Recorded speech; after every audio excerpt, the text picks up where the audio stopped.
aspects of strategic trade control. And we heard some related to WMD legislation. We heard Mike talk a little bit about the different efforts and considerations on the pathways to establishing a new legislation.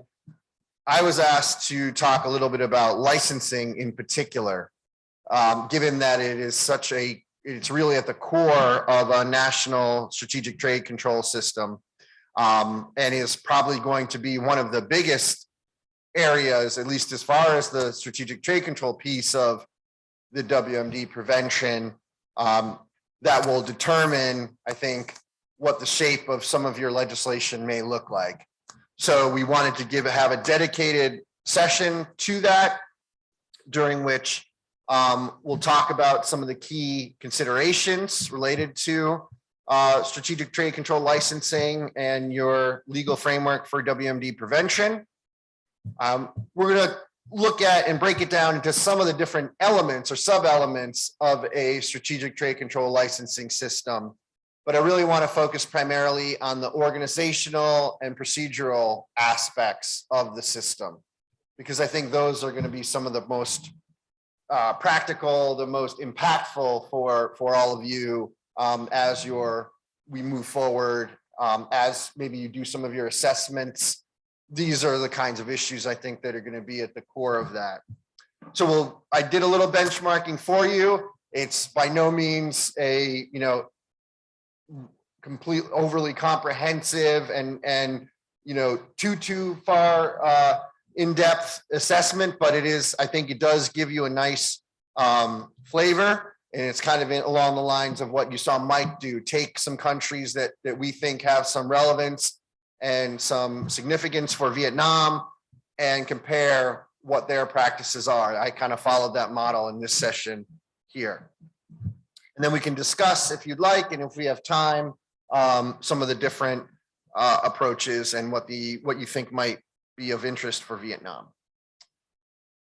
Okay, I think this is pretty self-evident, what we're trying to get at here, and just this is the point I made earlier about how central, literally and figuratively, the licensing system is to, at least when it comes to the strategic trade aspect of WMD prevention. Certainly, it's not to say it can operate by itself. You do need all of the different pillars of the system, including that industry government outreach, industry government relationship that we will talk about tomorrow. And of course, also the enforcement aspects, which we've already alluded to in some discussions, all captured in the legal framework. But I think licensing really is probably the main interface, if you will, between the most number of government agencies and actors and a strategic trade control system. So just want to highlight its importance. So I think what does it do? I think it gives the government not just the control, but I like to think about it as the visibility, the awareness of what's being traded, where is it going, what's it being used for. So please do consider it. And this, I think, also helps in framing some of the rationales for why you want to introduce a system like this to your other interested parties or to your parliament or to whoever, especially if they're concerned about the concept of control, as we talked about earlier. It's not just about control. I think it's as much about visibility. And again, visibility for a very special class of items and transactions and activities that do come with some inherent risks. As we've said, by no means is there no one size fits all. You're going to hear us and our other colleagues say that repeatedly, and that's certainly true in the case of licensing. I think it is worthwhile to be thinking about and considering what your licensing system might look like while you're working on maybe even some of the other aspects of the WMD prevention law or that the WMD prevention system in general. I think because of such an important role it plays, having licensing somewhere on your radar, if you will, again, all about visibility, I think is really will be to your benefit as you move forward.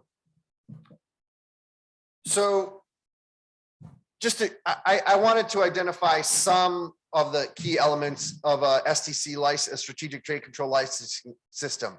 You can certainly identify others. You can break it down differently.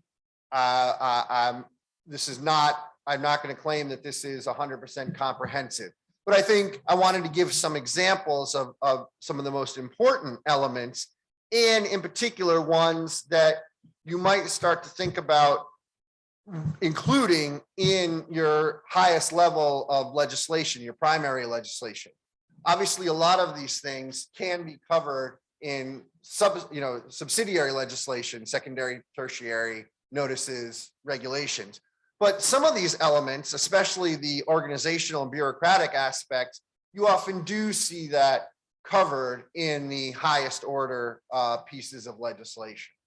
So, and it is along with a few others that you might consider.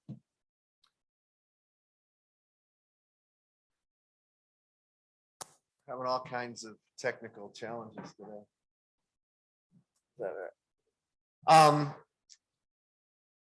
Okay, so some of what those elements are, which licensing agencies and institutions are going to have the kind of responsibility for administering the system. We've already kind of introduced that concept. Who's going to be eligible to deal in these special class of items, whether they're dual use or strategic or WMD, however you classify them. You have to think about who's going to be the eligible parties.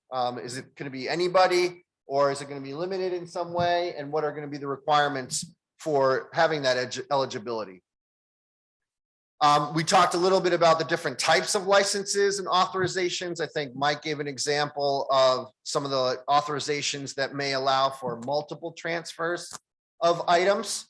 And that's something to consider in your licensing system, but also cases where maybe because of factors related to the transaction that you're dealing in, you can exempt or accept a license requirement that otherwise might apply to a given transaction or situation.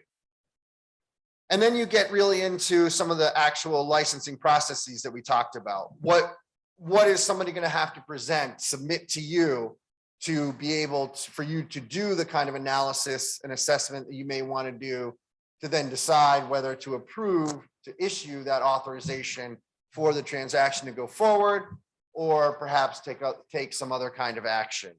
Those are some of the other kinds of things that you might want to see spelled out. Certainly, if not in a law, then in some piece of subsidiary legislation.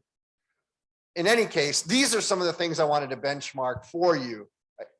Again, I know we're not quite at the point where we're kind of doing the fine design of your licensing system, but I think having a sense of these things, in particular, the organizational structure could be very, very helpful for you as you move forward. So some of the countries that I'm going to want to benchmark against, it's a little bit of a smattering of different countries, but I promised that they all have something related to Vietnam.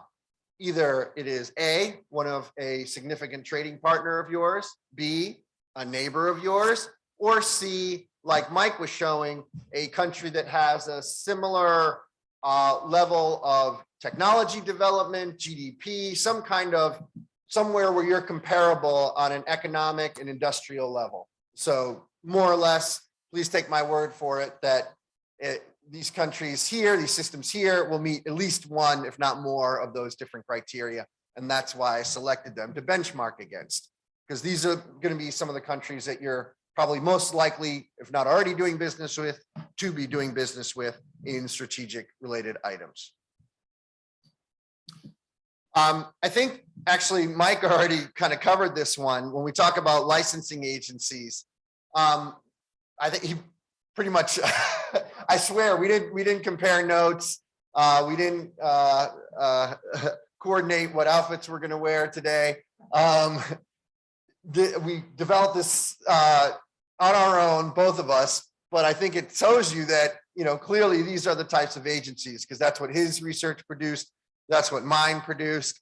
These are typically the agencies that are the lead administrative agencies, or those involved in the SDC licensing system amongst the benchmark group.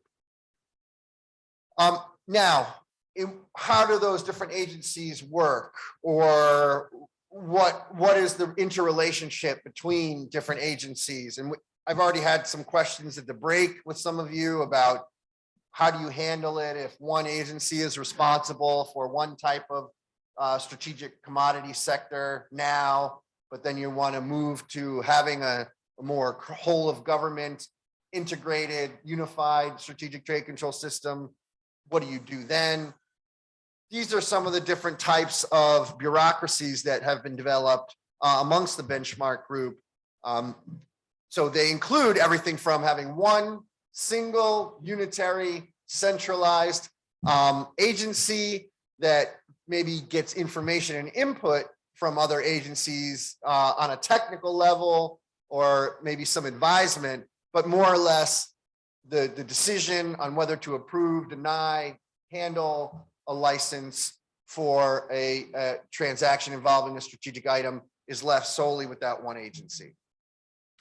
Kind of variation for that is that maybe you start to see some different assignment of different responsibilities, where you have that one agency for dual use items, but then you have other agencies handling munitions. Okay, so everything dual use on one side of the house, everything munitions on the other, but that's about the level of breakdown. Then you can get more, break it down even more. You can have a dual use license agency with more specialized agency for certain subcategories of strategic items. You can have one completely different agencies for every single category of item, if that's one option. You could also have the licensing committees that you talked about. So there are going to be some examples of that. There's a few of those. Then you can also look at the role of having the provincial level and local level officials versus the quote central government officials. That's another way that you can see different license bureaucracies structured, and you do see that amongst the benchmark group. And then you can see different combinations of all of these things. So let's take a look at what the benchmark revealed. Sorry, it's a little hard to see. Are we not worrying about that one, or can we advance that? Oh, there we go. Great.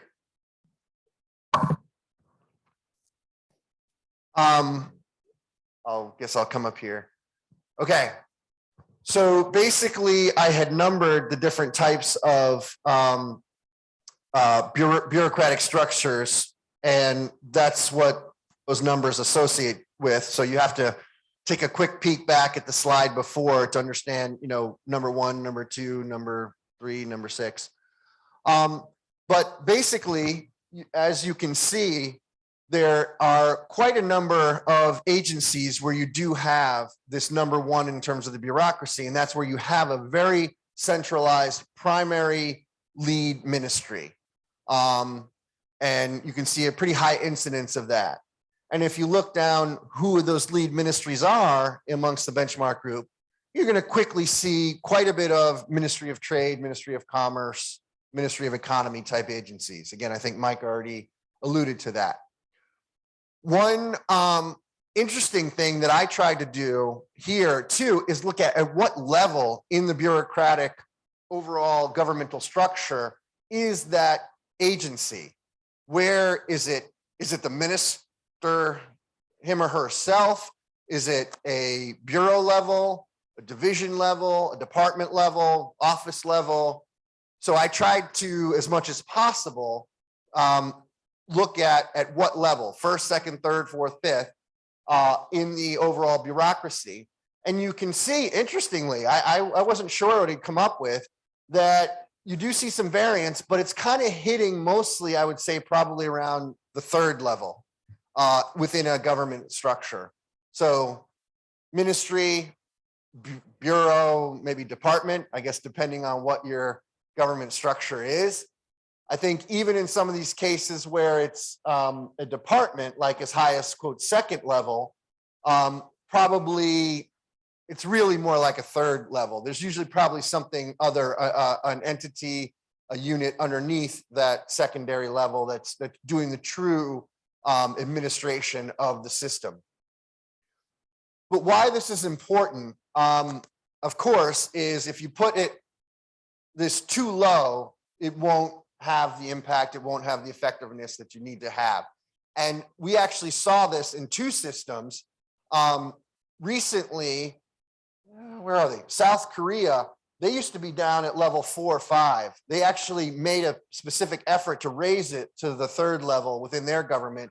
The authorities in Taiwan did the similar thing not too long ago to raise the level of their strategic trade control system, because they felt that at the level that it was at, it wasn't having an impact and didn't have the political power needed. So last thing I want to point out is most systems don't have that local central dynamic, but a few countries, a few systems do. Japan, PRC, and Thailand to a slight degree do have an interplay between the role of the provincial level or prefecture level authorities in the licensing system and the central level. Most cases, the local level is not a decision maker. They're more of a manager they accept the license, they help process it initially, but it's ultimately the central authority that makes the ultimate licensing decision. And last but not least, the ones in blue you can see are countries and systems that have a dedicated strategic trade control agency of some kind. Like they specifically established a new government entity for the purpose of strategic trade control administration and oftentimes strategic trade control licensing. Does anybody have any questions or comments about that, about different government structures? All right, another element then is who's going to be eligible applicants, and are you going to require them to do some kind of pre-registration? Does it have to be the exporter of the item, the actual exporter? Does it have to be the manufacturer? Can it be somebody who represents those parties? Does it have to be somebody who's in the country, or could it be somebody who's responsible for a company's, let's say, trade operations or compliance operations that are located outside of your physical territory? You know, who's going to be the one that would be the actual license applicant in most cases, and that your system's going to allow? And then are you going to require some kind of pre-registration of those to have eligibility to deal in or trade in strategic items?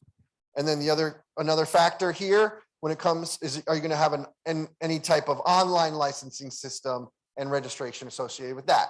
So again, in a way, I realize we're getting ahead of ourselves, but I think these will help identify, we were talking about impact and impact on people and impact on processes and your resources. These are the kinds of things that you're going to see that will have that, where you're going to want to assess what that impact is. Very briefly, you can see that most countries actually it's about a 50-50 in terms of whether somebody, then the actual exporter, the one who is, let's say, most likely selling the goods and wants the goods to leave the country, can be the party that applies for a license. So you think about if your system has a lot where you have these second party agents or third party agents or brokers or trading companies, you have to decide what role, or can those individuals be ones to go ahead and export items, strategic items, on behalf of a client, even if they're not the primary beneficiary of the export of that item. There's a little bit of a mixed result when it comes to whether a foreign party can submit a license application, and a lot of systems do allow for somebody who's authorized, if they have a legal relationship with the domestic party, they'll allow a foreign party to prepare and submit the license application on behalf of the domestic party, but not everybody allows that. And then in a lot of cases, you do see that some kind of pre-registration is required. Not everywhere, but in several of the jurisdictions. And that's obviously helpful to know. It's sort of a way to, again, get some early visibility into who's going to be dealing in these strategic items by requiring them to register in some way even before they start dealing in those items. And you can see again, I would say the majority of countries actually do have that kind of requirement. Any questions about that?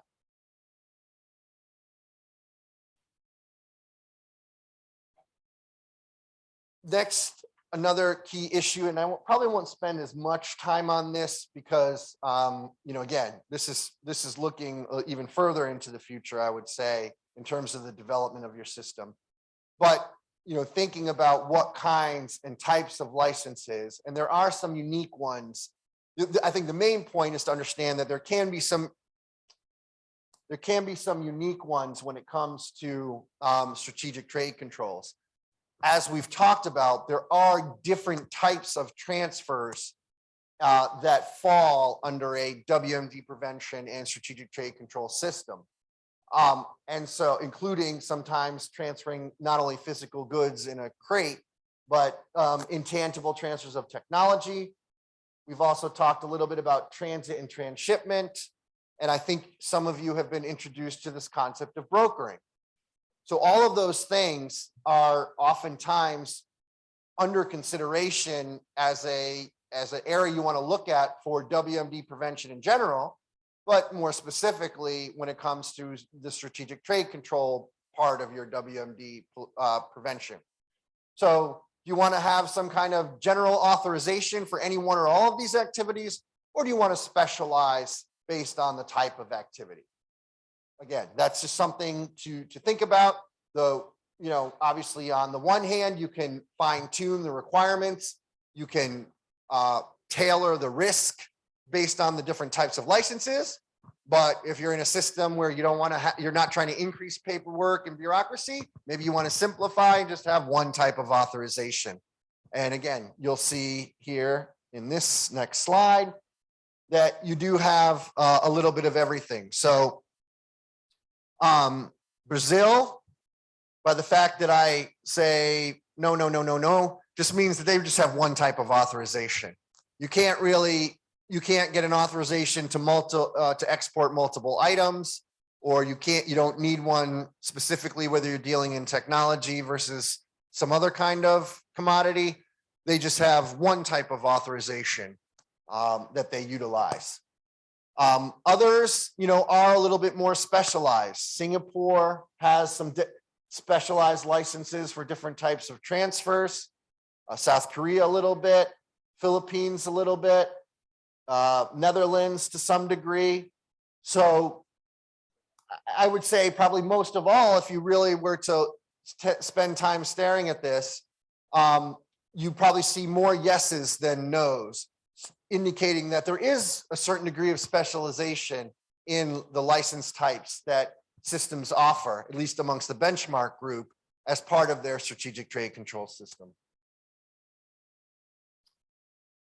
Now, one of the bigger areas of strategic trade control licensing that, globally speaking, I don't think we see a lot of attention given to. And there probably are, I've personally never studied this, and there's probably some good reason for it, but a lot of systems do not offer a great number of license exceptions or exemptions.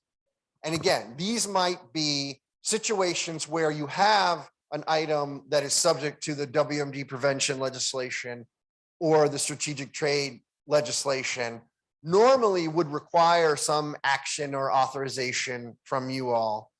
But because of some of the particulars of the transaction, the specific transaction, a license, an authorization is not required. Now, the reasons to do this, of course, are to maybe create some opportunities to facilitate trade, right? This is you want to facilitate trade, kind of have your cake and eat it too, have strategic trade control, but let it go through.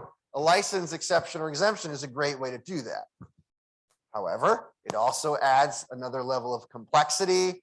A little, you have to figure out when exactly is it an exception, when is it not. You're going to get exporters saying that they claimed an exemption where you say you don't think it applies. So there is a cost, of course, with offering this type of element to your licensing system. In terms of what governments do,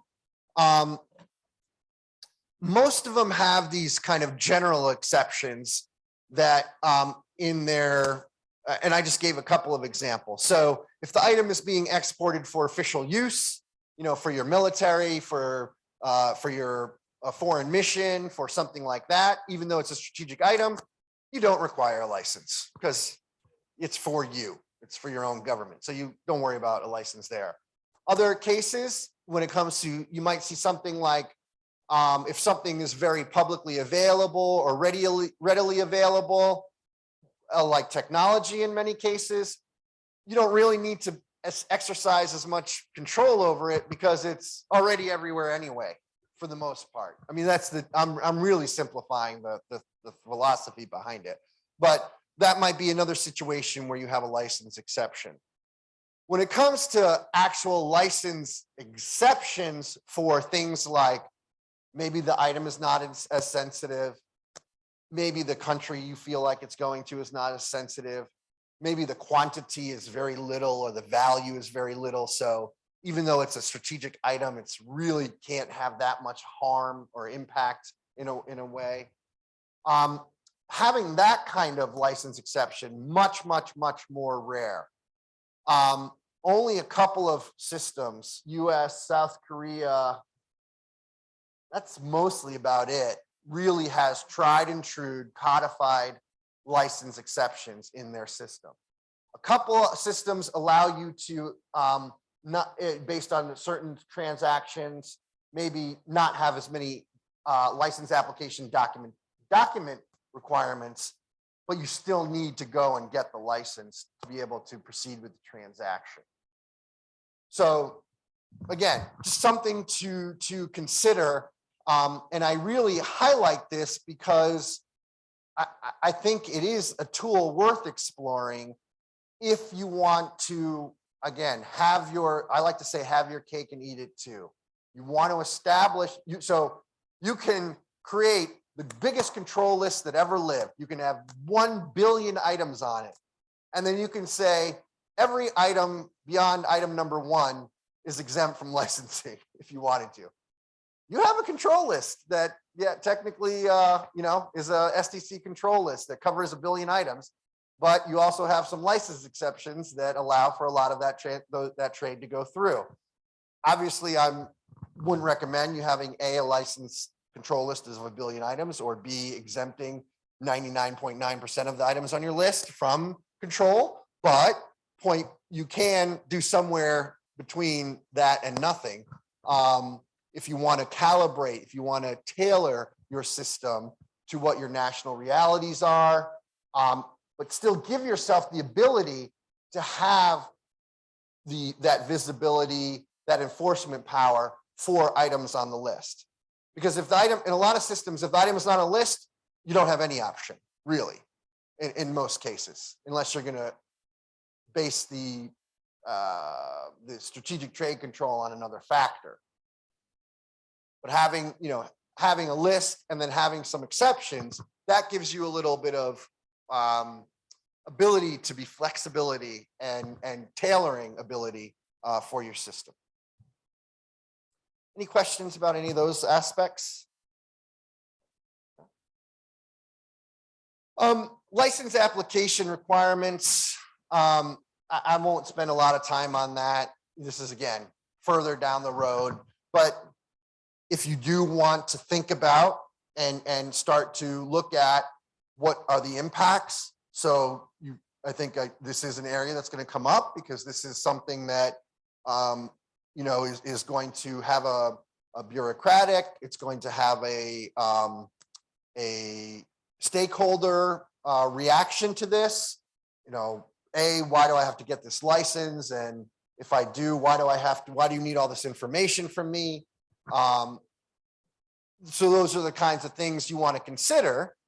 And then if someone questions that and you were looking for you decide you want to require a form and technical documents and an end user certificate, and someone said, well, why are you doing this?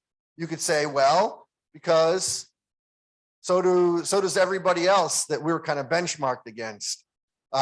Generally speaking, for license requirements, it's pretty standard when it comes to some kind of proof of the transaction, some kind of economic commercial paperwork, some type of technical information about the item being exported. Maybe in many cases, some kind of end user or end use certificate. That's a fairly common practice.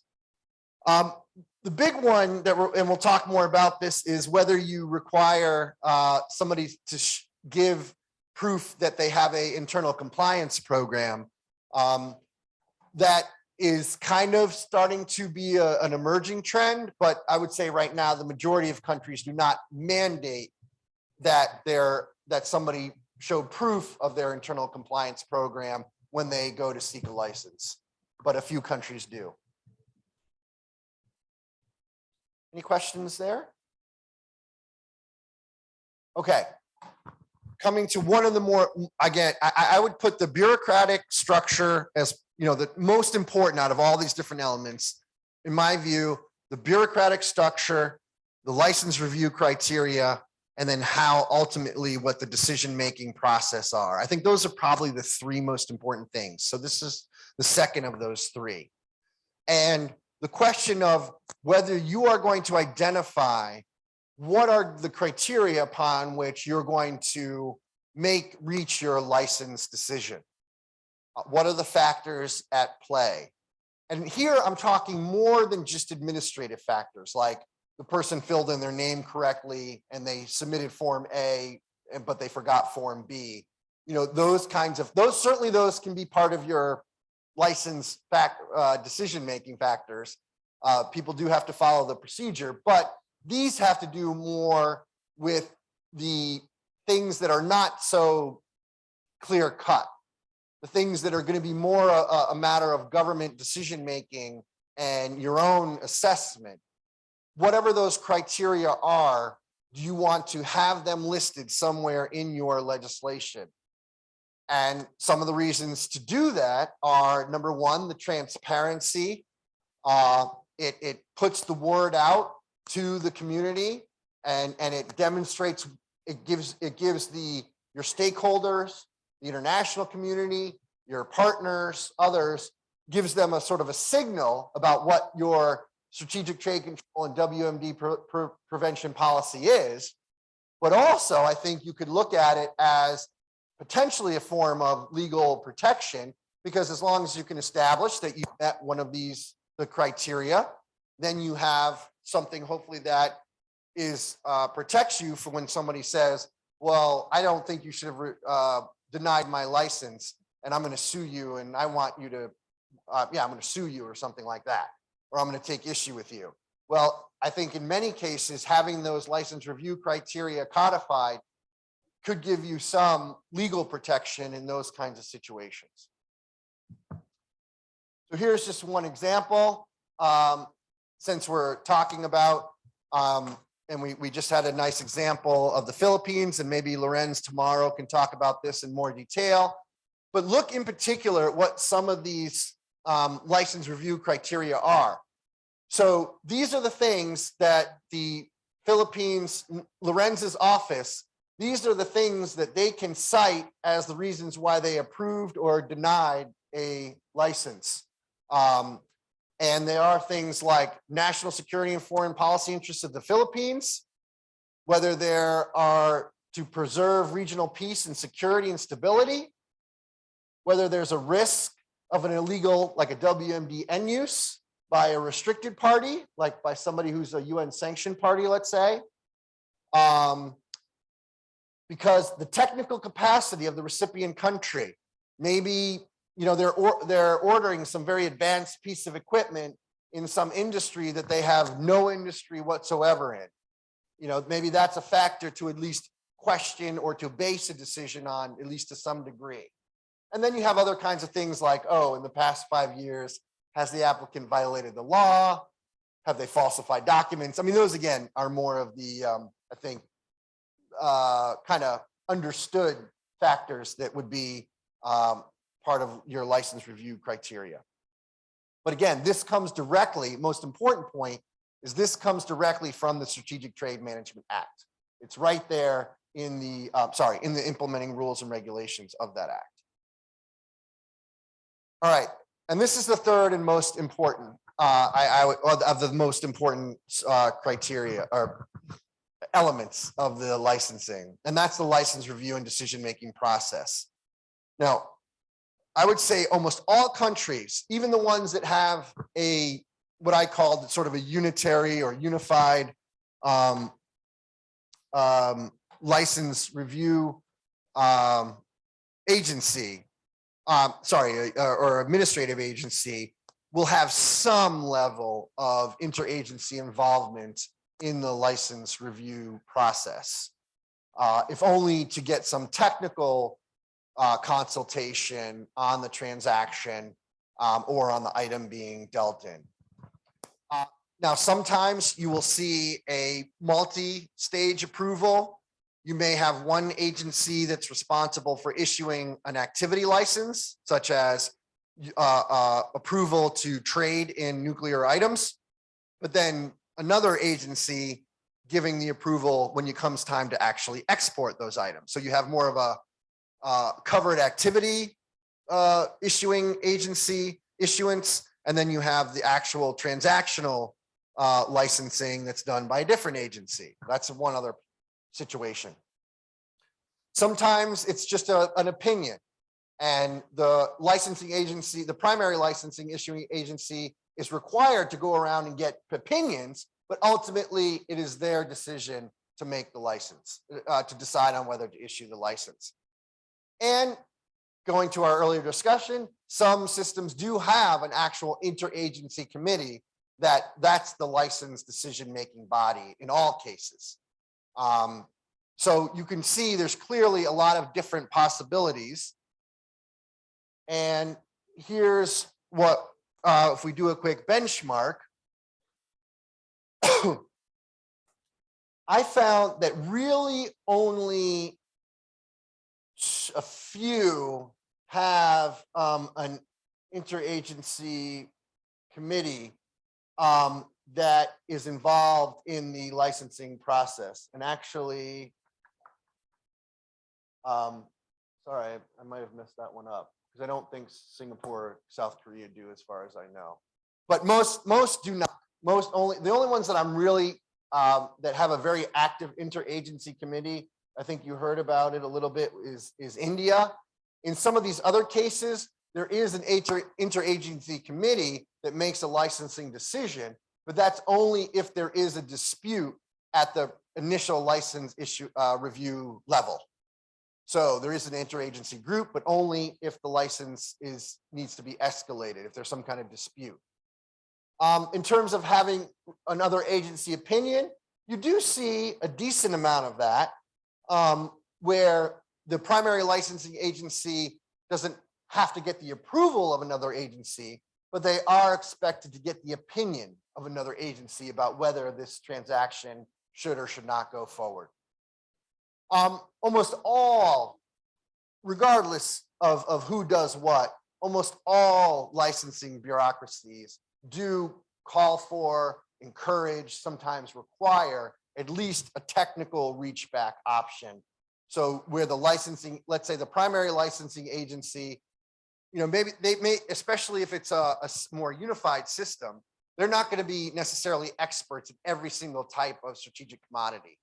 So even if you, let's say, hypothetically, you had a system where the Ministry of Trade is the permit issuing authority, when it comes to dealing with a nuclear item, they're going to go to the nuclear agency for a technical analysis. Or if it's a chemical item, chemical agency, so on and so forth.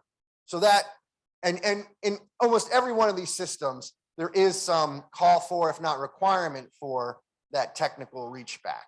So there's at least that level of interagency licensing happening. Okay, very end here. These are just a few other elements of licensing and just a few points. License submission and management system. We talked about electronic licensing. That is clearly kind of the trend globally speaking, and certainly amongst the benchmark group. Some systems, as we've talked about, incorporate their licensing system in their as part of their national single window system. So that might be a bigger issue or consideration for you. Again, given some of those practical considerations here and wanting to have a streamlined system that is trade facilitative, you might want to look at the national single window aspect.